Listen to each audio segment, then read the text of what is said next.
Hi friends, అందరికీ నమస్తే. మేము ఈరోజు ఎల్లమ్మకు కళ్ళు గుడాలు పోసుకుంటున్నాము. నా పేరు నేను ఎట్లా చేసిందో చూడండి, మీరు కూడా ఎట్లా చేసుకుంటారో మాకు కూడా కామెంట్లో తెలపండి.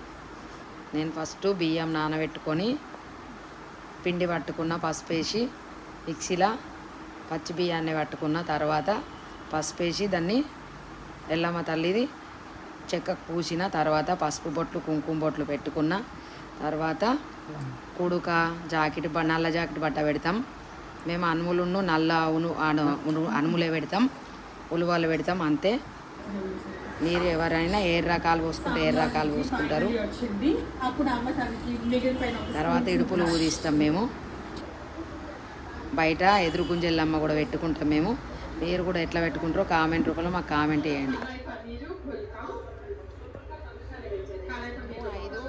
5 ఆకులేసి 5 పళ్ళల్లో పసుపు అన్నము, గుడాలు, అట్టి చేపలు, నువ్వులేసి నూరి అండుతానండి. అట్టి చేపలు మొక్కుతాం. మేము పసుపు అన్నం వండుతా. నేను పెరుగు కూడా నా పళ్ళ మీద వేస్తానండి. నేను కొబ్బరికాయ కొడతా, అట్లనే దీపాలు ముట్టిస్తా.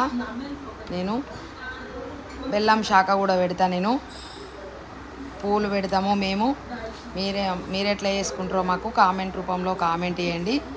మా ఎల్లమ్మ తల్లి అయితే ఈ రకంగా చేసుకున్నామండి. మీరందరూ కూడా ఏ రకంగా చేసుకుంటారో. ఎల్లమ్మ తల్లికి గుగ్గిలం పొగ వేయాలండి ఖచ్చితంగా. మేము అట్లనే చేసుకుంటాం. మీరు కూడా ఎట్లా చేసుకుంటారో మా కామెంట్ చేయండి.